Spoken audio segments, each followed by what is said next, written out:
No.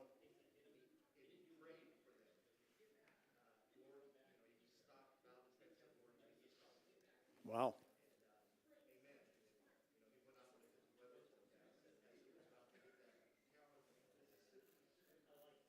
No, I'll have to look that up.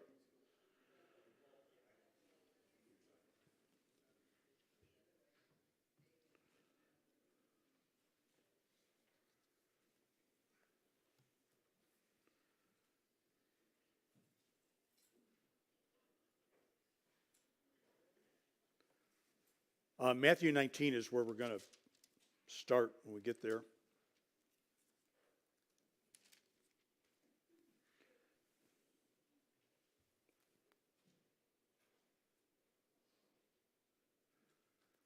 Hard to believe between yesterday and today we live in the same place, isn't it?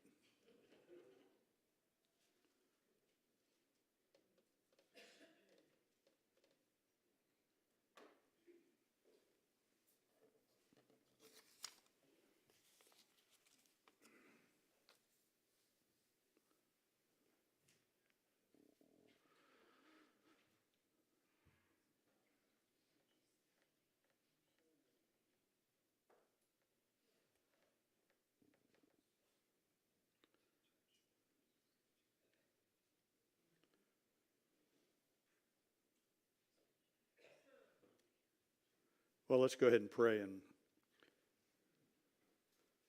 we get going. Lord God, we thank you for who you are, that you are eternal and sovereign, and that you have created us, and that you have revealed yourself to us in your kindness and mercy, and we thank you for that. Teach us your word. Help us always to be good students of it, understanding of it. And then please help us in our services today, that we do all things to your glory. We pray this in Jesus' name. Amen. As I mentioned, Matthew 19 is where we're going to get in just a moment.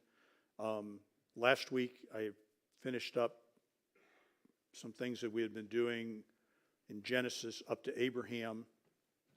And I'd mentioned that I had fielded a couple of additional questions, which, as always, I welcome your questions. And as I was going through my Sunday school stuff, I found another question on the subject of forgiveness that I intend to, in the not too distant future, come back and revisit. So I try to be mindful of those kinds of things as they come to me. Next week, we're going to begin and look at some things on our civic responsibilities. I think is the way we're going to try and view that, and we'll begin to talk about that. But I did want to try and tackle, there was actually two things. One was a question that had arisen on the subject matter of divorce, which we had kind of talked about when we did very early in Genesis. We talked about marriage. And then another is something that kind of flows naturally out of some of the things that Paul said in 1 Corinthians chapter 7. So then just a couple of things by way of referencing divorce this morning is what I want to do. So before we get to Matthew 19, which will be the passage where we start, I just want to take a couple of minutes and kind of walk through some of the main issues concerning divorce that we find in the Old Testament. Of critical importance, because it was the passage that the Jews used to regulate divorce and remarriage in their world, is Deuteronomy 24, 1 through 4, which not only made allowances for divorce, but made allowances for remarriage. So there was divorce and remarriage after that divorce. She may go and be another man's wife. However we might feel about it now, however we might think about it in the New Testament world, in the Levitical system, remarriage after a divorce was permissible. Now, there were restrictions upon that. For instance, priests were not allowed to marry women who had been divorced. So, if a husband put away his wife Deuteronomy 24, she was free to be another man's wife. She was not free to go back to her first husband. And she was not free to marry a priest because the priest was not free to marry her. And that's Leviticus chapter 21, verse number 7 and verse number 14. The priests were not allowed to marry divorced women. There are other classifications of women that priests were not allowed to marry as well. And there were additionally, now I'm just kind of off on a bit of a tangent, there were additionally, right? I mean, we understand that all of the priests came, first of all, from the tribe of Levi. So if you were not a descendant of Levi, you were never going to be a priest. And then not only a descendant of Levi, but from the tribe of Levi, you had to be a direct descendant of Aaron to be a priest. Otherwise, you were part of the Levitical class. So all of the priests and the Levites came from the tribe of Levi, and from the tribe of Levi, those who were descendant of Aaron were then the priests, and that was the transmission of the priesthood. But there were other physical limitations upon the priesthood. If you had certain types of physical defects, then you were excluded from being a priest, even if you had the genetic credentials to be a priest. But that's neither here nor there. There were also, to go back to the subject matter of divorce and remarriage under the Old Testament, it was permitted, Deuteronomy 24, 1 through 4, both divorce and remarriage were permitted. There were instances where divorce was not permitted. For instance, in Deuteronomy 22, verses 13 through 19, if a man married a woman and then he slandered her unjustly, and the correct inquisition was held, that's probably not the best word, but the inquiry was held, and she was deemed to be innocent of the charges, then part of the penalty levied upon him for the false accusation was that he would never be allowed to divorce that woman. He would be married to her forever. And of course, we also know that under Jewish culture, you could have more than one wife. Right off the top of my head, so don't hold me to this because I'm not trying to state it factually, but right off the top of my head, only some of the kings had in excess of 2 wives. So what we usually find is either 1 wife or 2 wives, and then when you get into some of the kings, there were, of course, many more wives. And then, right, because all of the Old Testament is going to build and contribute to our New Testament way of thinking. So we have then the law teaching that you could divorce and you could remarry. We have additionally under the law other qualifications that will impact that. Then we have God himself talking to the nation of Israel in divorce terminology. And there's a lot of debate about whether or not God actually did divorce Israel or whether he threatened to divorce Israel. And then there is the incident in Ezra chapter 10 of the situation of mass divorce, which doesn't touch upon the issue of remarriage. It isn't at all about remarriage. But, of course, Ezra deals with the post-captivity and the Israelites having lived 70 years in the land of Babylon and then being allowed to go back to the land of Israel and trying to reestablish both their lives in their promised land and their religious worship and the rebuilding of the wall of Jerusalem and the rebuilding of the temple. This is Ezra and Nehemiah.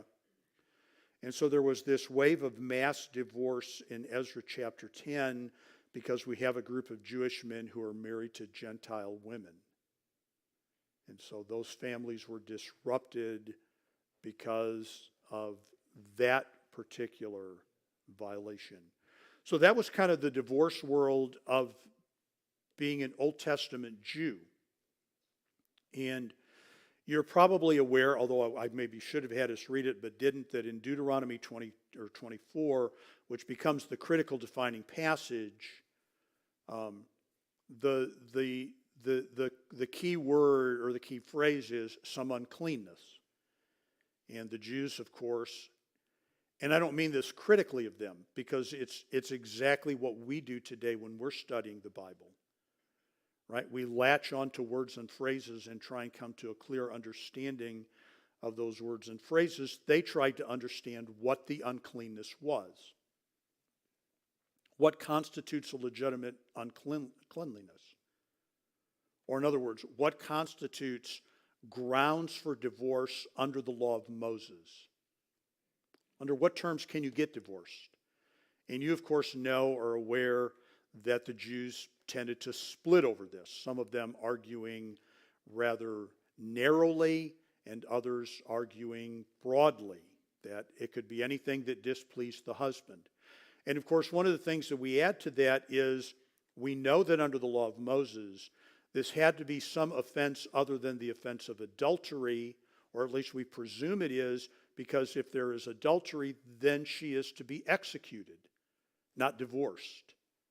So there's a whole different set of criteria that come to bear if one of the marriage partners is accused of being unfaithful in the Old Testament. And all of that then contributes to our scenario in Matthew chapter 19, in which there are a couple of things going on. Number one, there is this ongoing Jewish debate about what Moses actually meant. What did Moses really allow when he said some manner of uncleanness? And so there are some attempts to deal with this sincerely. Of course, the Jews have thought about this. The Pharisees and the Sadducees no doubt share different viewpoints on this. And I would assume that we would all understand the Pharisees would be much more conservative and therefore narrow-minded in their approach as a rule, and the Sadducees would be much more open-minded in their approach to these kinds of things.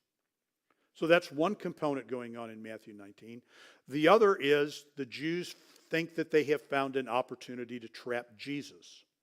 And this, of course, is equally a big deal, right? If they can put him on the horns of a dilemma, okay? So, I'm not, right? I'm gonna walk through some things this morning. I'm going to explain to you what I think is the way that I would understand the text of Scripture. But I assure you, folks, it would not take very much effort on your part to back me into a corner that I would not want to be backed into. And I'm not suggesting you do this out of malice. I'm just saying that I don't know everything. I don't have all the answers. Okay? So here was an opportunity to try to do that to Jesus, but of course, as we know, they have more than met their match in Jesus. So let's turn then to Matthew chapter 19 and verse number 3. The Pharisees also came unto him, tempting him. Right? So this is the opportunity to try and get him in a hard place, to put him in a no-win situation. Saying unto him, is it lawful for a man to put away his wife for every cause? Right? So they are reflecting, right? And I don't know that they shared that, but they're reflecting the broad, open-minded consensus taught by many that when Moses wrote Deuteronomy 24, he was basically opening the door for divorce at will. That anything that a husband thought was grounds for divorce was good enough to get divorced.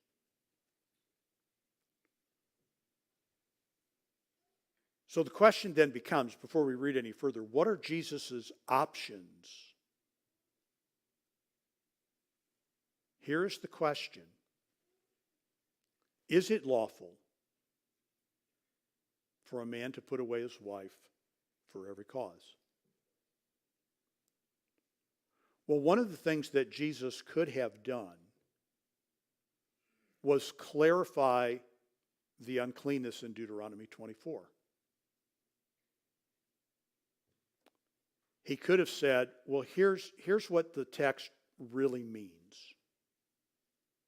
Right? And there are places, folks, where people quote Bible to him, and he points out to them that they are misusing the Bible and have missed what it really means.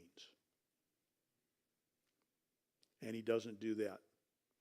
He also could have said, that's what Moses said, but I'm telling you, you may never get divorced for any reason. But he doesn't do that either. He doesn't do that either. Or he could take some, I don't even know the right word, some approach to Deuteronomy 24 that made provision for both divorce and not divorce, which is what he does. Which is what he does. Rather than go, yes, any reason, Jesus actually, we will see, restricts the issue tremendously, but it is not an entirely closed door.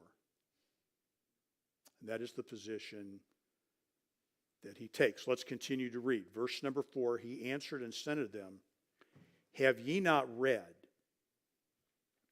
that he which made them at the beginning made them male and female, and said, for this cause shall a man leave father and mother, and shall cleave to his wife, and they twain shall be one flesh.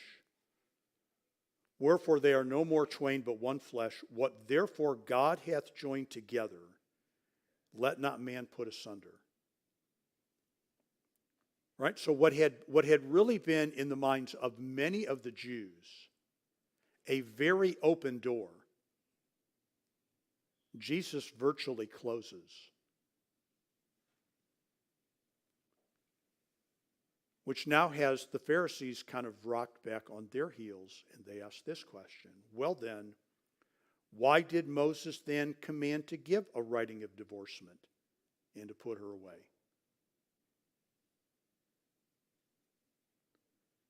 And he saith unto them, Moses, because of the hardness of your hearts, suffered you to put away your wives, but from the beginning it was not so. And I don't think, by the way, and perhaps I've treated it this way, but I don't think upon further reflection that there is a substantial nuance to between verses 7 and 8. The Pharisees are not arguing that Moses commanded to divorce. The Pharisees are arguing that Moses commanded, if you're going to divorce, to give her a writing of divorcement. Make it legal so she has protection. Jesus is pointing out that Moses did permit divorce, because Moses did permit divorce. Jesus is explaining why the law exists.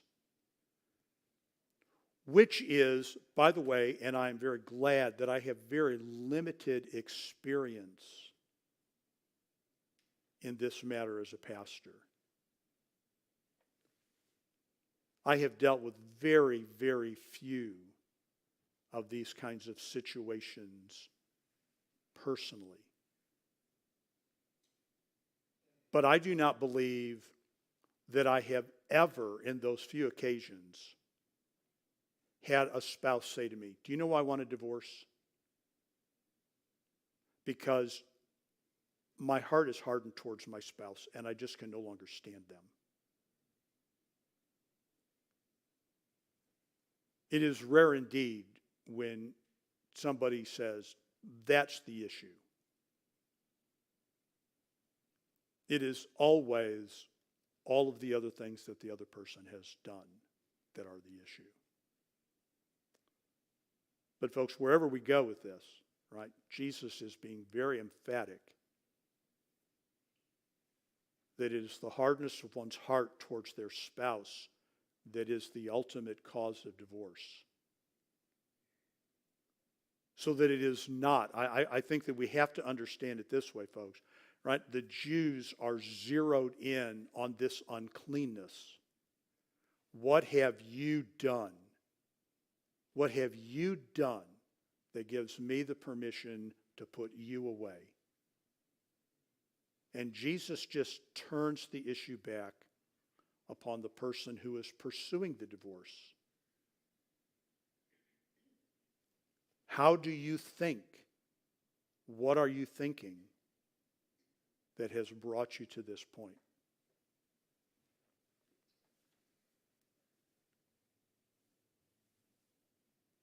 So Jesus eliminates virtually all divorce at this point in time. And he has turned, right, the cause of divorce away from the offending partner and back upon the instigating partner. And I mean instigating in the sense of getting the divorce.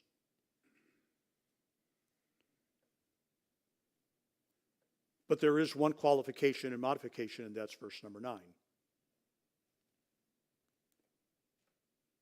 And I say unto you, whosoever shall put away his wife, except it be for fornication,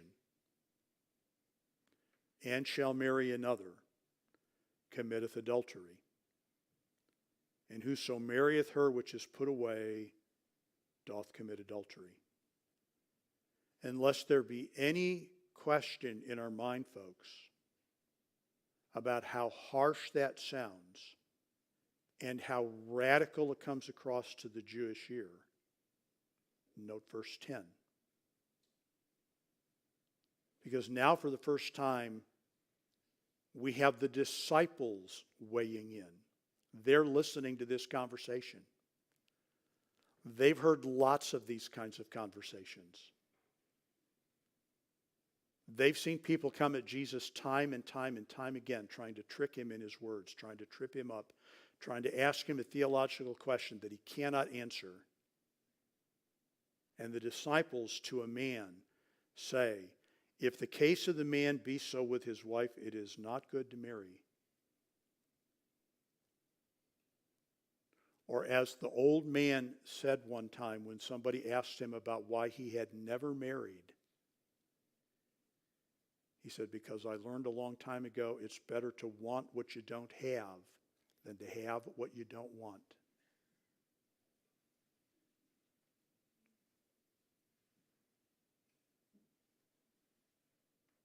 So Jesus takes what in most of the Jewish world had become a very broad window of permission, and Jesus virtually closes it.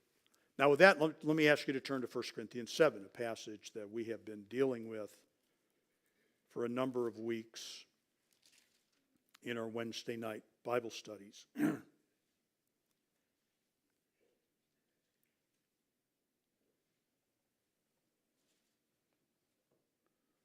Right? With Matthew 19, and there are similar passages in Mark and Luke, Jesus is done speaking on the subject directly and visibly. He tackles it twice in Matthew 5 and Matthew 19, and he addresses it in the Gospel of Mark, and he addresses it in one verse in the Gospel of Luke, and that is all that he says about it. So this large open window in Deuteronomy 24 has been closed.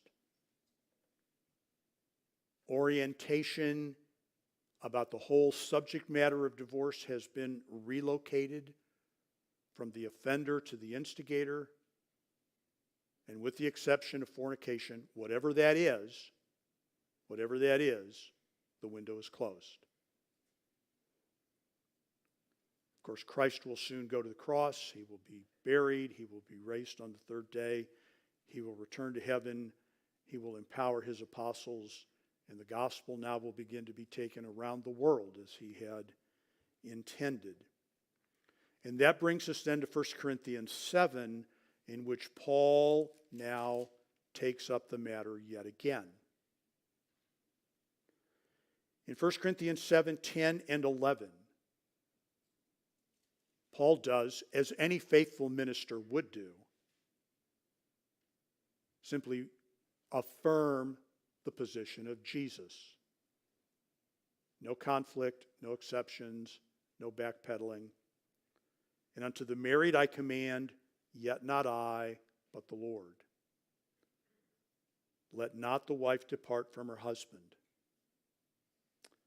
But if she depart, let her remain unmarried, or be reconciled to her husband, and let not the husband put away his wife. So he reaffirms the position of Jesus. And depending upon how deeply you want to deal with this issue, and it really is not my intention to deal with it nearly as deeply as we could this morning, you might note that Paul never comes back and references the fornication passage of Matthew 19. And you might take the position that that is because only Matthew, the gospel primarily oriented to the Jewish mind, only Matthew makes provision for divorce for fornication. Mark and Luke do not. And that in that fornication, Jesus has something that is unique to the Jewish people in mind that does not apply to anybody else in the world.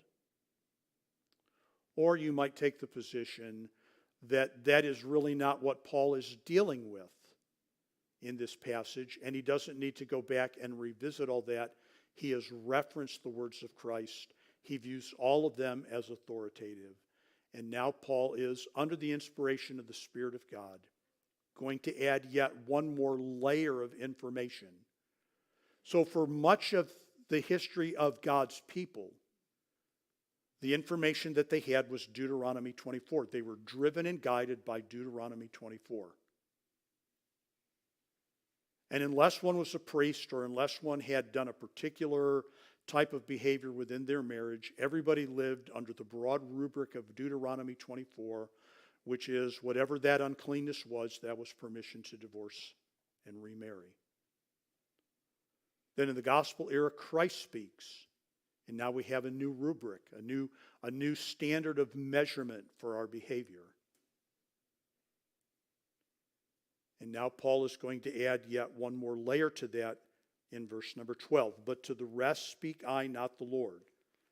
And of course, Paul here is not arguing, you know this, that he is now giving his opinion. Paul is just simply pointing out that Jesus spoke authoritatively, but he did not speak exhaustively. That there is a topic that he did not address, and now it is for Paul to address it. But to the rest, speak I not the Lord. If any brother hath a wife that believeth not, and she be pleased to dwell with him, let him not put her away. And the woman which hath an husband that believeth not, and if he be pleased to dwell with her, let her not leave him. For the unbelieving husband is sanctified by the wife, and the unbelieving wife is sanctified by the husband. Else were your children unclean, but now are they holy. But if the unbelieving depart, let him depart. A brother or a sister is not under bondage in such cases, but God hath called us to peace. For what knowest thou, O wife, whether thou shalt save thy husband, or how knowest thou, O man, whether thou shalt save thy wife? So now we have yet one more principle that governs us in this matter, folks. Right? This is what we're trying to understand. What governs us in the subject matter of divorce? Well, under the law, it was Deuteronomy 24, 1 through 4. And then along came Jesus and spoke, and now we are governed by Matthew 19. And now Paul has added information that, again, deals with a fairly, particularly in our world, a fairly narrow group of people. And that is what evidently is a marriage that begins between two unbelievers, in which one of the partners becomes a believer. Now what? Everything that God says to the believer is this: stay married. Stay married. But God cannot and does not endeavor to regulate the unbeliever. And so if the unbeliever leaves, the unbeliever is free to go. And you're not in bondage in that situation because God has called you to peace. Which, by the way, is only one more statement that adds confusion to the subject matter. So, all right, I'm still, by the way, just kind of dealing with introductory material before I get to the two questions that I'm going to try and tackle relatively quickly. Right? Jesus and Paul both speak authoritatively. If I can put it this way without doing any injustice to the nature of Christ the deity of Christ, the unity of the Godhead. Jesus is speaking for God the Father. Paul is speaking for God the Father. They're both functioning as God's mouthpiece on this subject. Both of them make some allowance for divorce. Both of them make some allowance for divorce. Jesus' allowance for divorce is this: fornication. Paul's allowance for divorce is this: divorce instigated by the unbelieving spouse.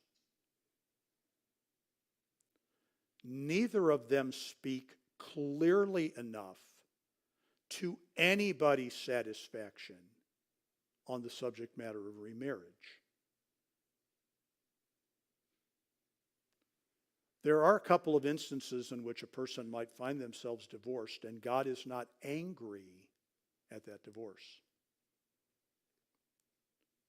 Now again, folks, if we were trying to track this down, and if we were trying to work our way through all the positions, which again, it is not my intention to do, we would have a lengthy discussion about what Jesus means by fornication. Because there's a widespread range of definitions given for that, depending upon the person who's writing. And as you can imagine, there are volumes written on the subject of divorce and remarriage.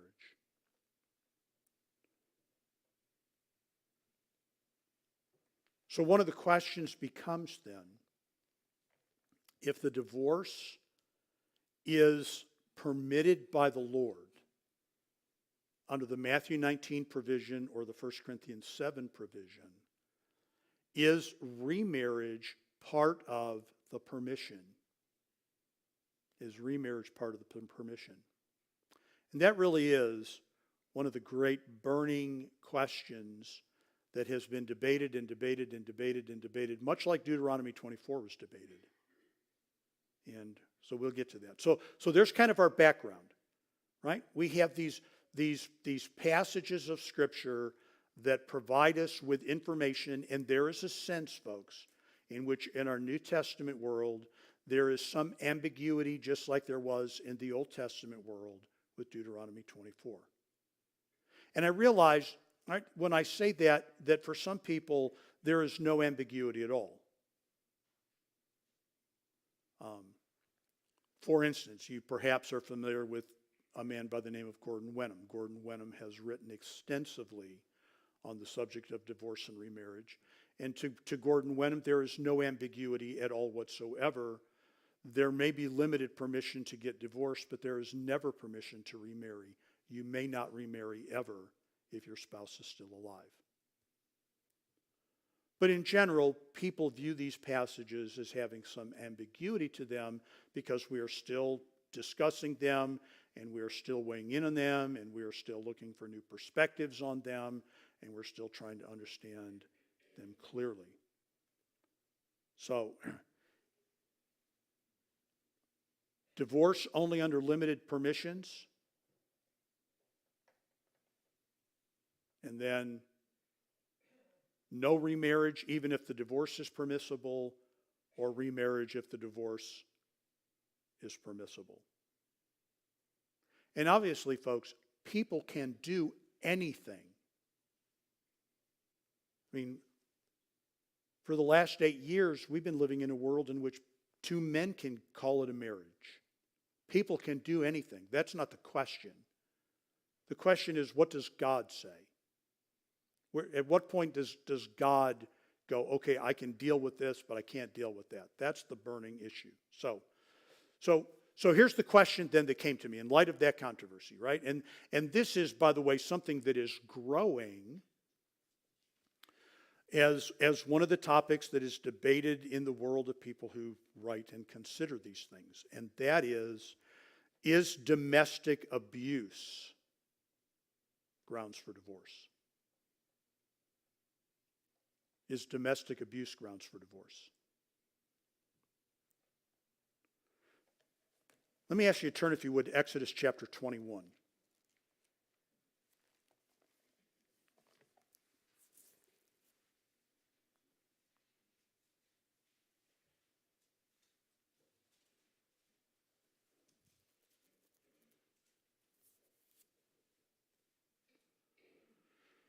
And by the way, I'm not going to get into this. This wasn't the question, and I'm really not trying to deal with this in any kind of extensive way. But there are increasingly a number of people who go to the Deuteronomy 7 passage and argue that desertion by a spouse constitutes biblical permission to divorce. But I don't think that's what's going on in the passage, and I think that that's pushing the passage beyond its limitations.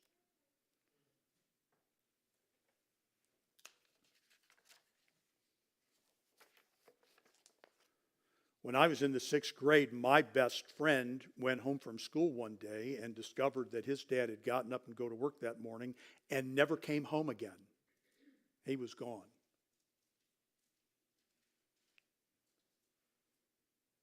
That is not what Paul is talking about in 1 Corinthians 7. He is talking about people who divorce for a very particular reason, and that is the unwillingness to live with a Christian.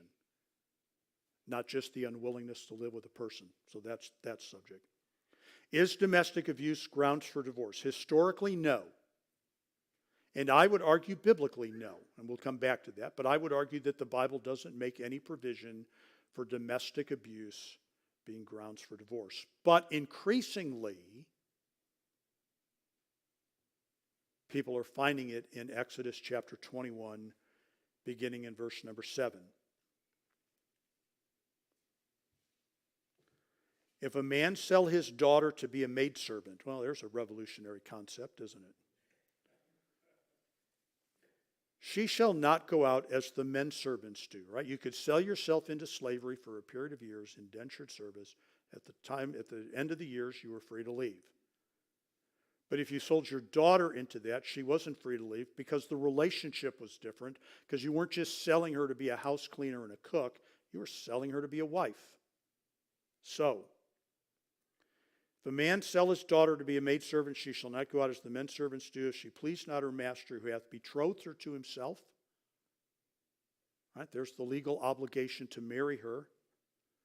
Then shall he let her be redeemed. She may be sold back to her dad. To sell her unto a strange nation he shall have no power, seeing he hath dealt deceitfully with her. So again, we're kind of reading between the lines, right? But so here is an unscrupulous young man, right? He's an unscrupulous young man.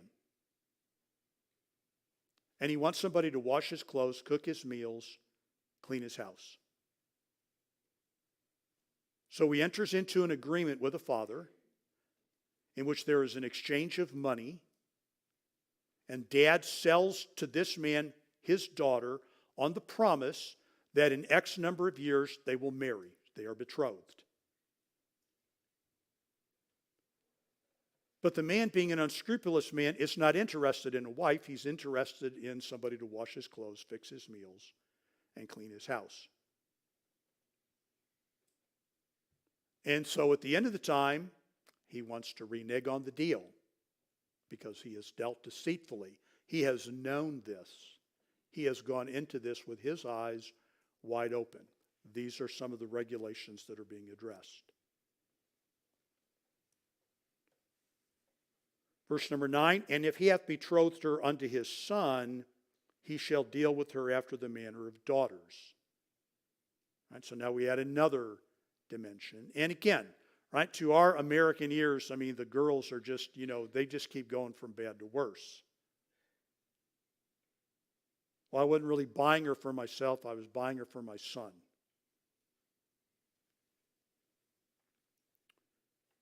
Verse number 10, if he take him another wife, right? So now he adds wife number 2, her food, her raiment, and her duty of marriage shall he not diminish. And if he do not these 3 unto her, then shall she go out free without money.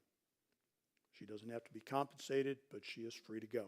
Now, this is not really a passage on divorce, folks, because all we have is a betrothal at this point. But increasingly, people are finding in this, right, grounds for what we call spousal abuse and domestic violence. She is unequally treated and being unfairly treated within that relationship. She has an out. Which brings us back right to the uncertainty of Deuteronomy 24, to the ambiguity here of Deuteronomy 24. In other words, how much abuse constitutes enough abuse for grounds for divorce, and who gets to decide that? Do we hand that off? And there's always some measure of ambiguity. Jesus said fornication. How much fornication? What kind of fornication? Fornication is really a big word. What kind of fornication? How long is he involved in fornication or she involved in fornication?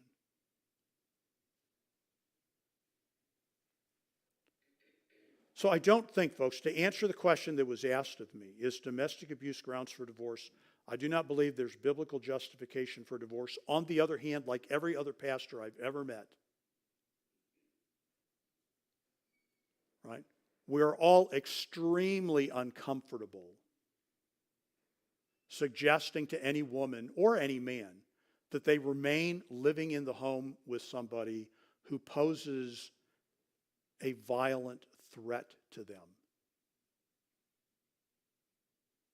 So this is just the kind of thing in which, I mean, if you sat most pastors down in our kind of world, our kind of pastors, and sat them down and went to the office and said, my spouse abuses me as a grounds for divorce, you're going to get some variation of it's probably not grounds for divorce, but you should probably get out of the house for now.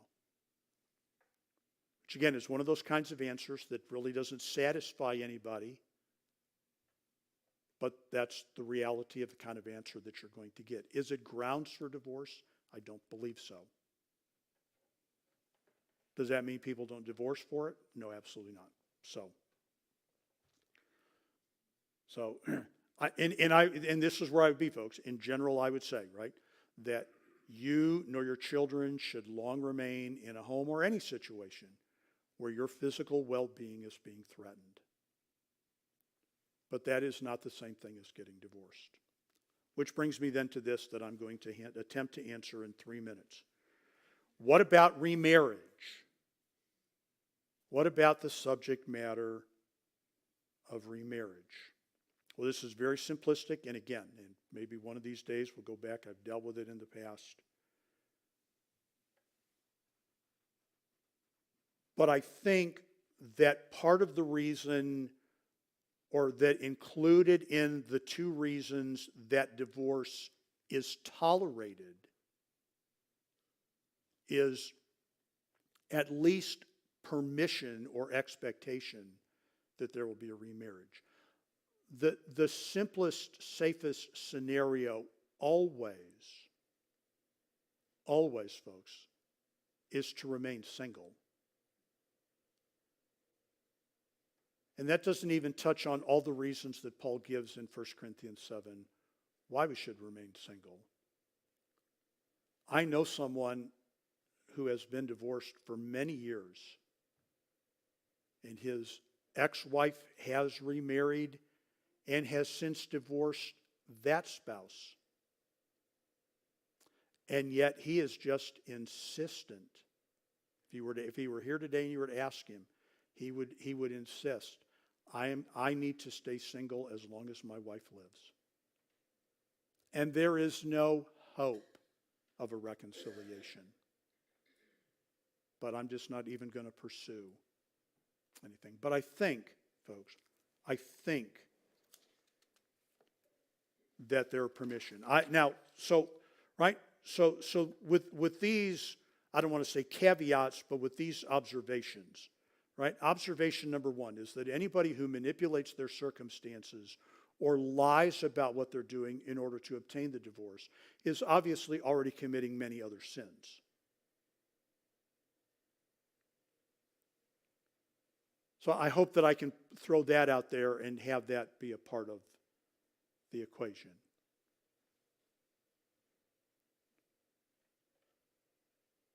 It just seems to me that biblically the fornicator, by view of their conduct, has broken the marriage covenant in such a way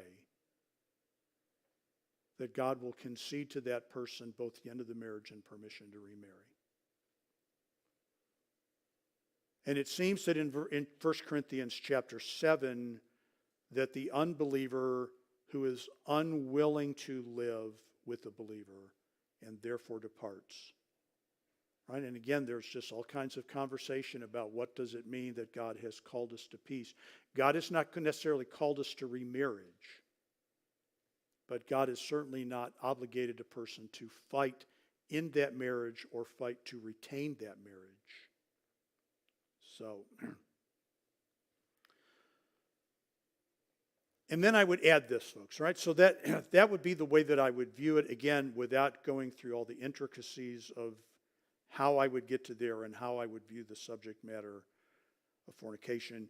It is obviously very complicated, and even more than complicated, it is tremendously emotionally charged.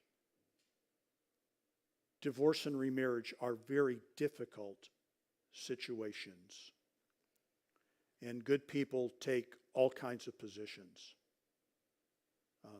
Probably my best friend in the world, my pastor friend, my best friend in the world, he and I do not come down on the same side on this issue. We've never fought about it, but we have talked about it at length.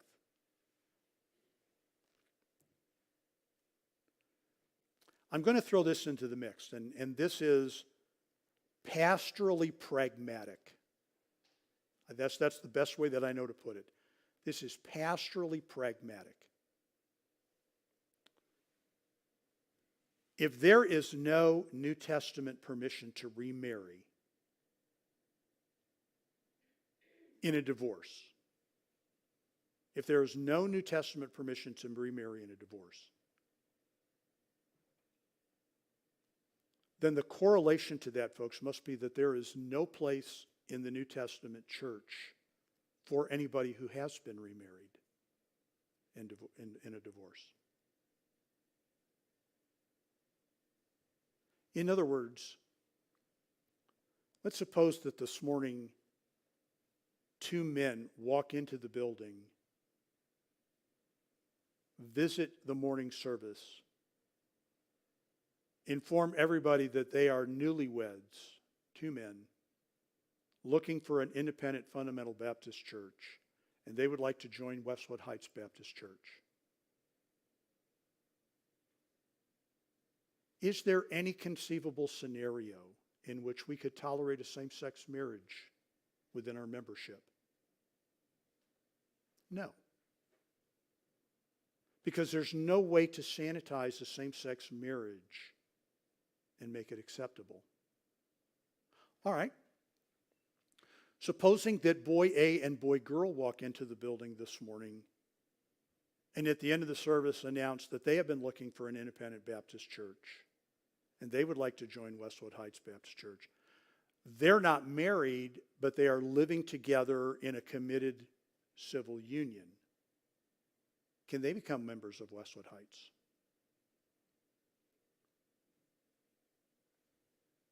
What would we do to permit that, to make that palatable? Would we not say, I would say, I'm sorry, there is no way for us to welcome you into the membership of the church when you are persisting in sin.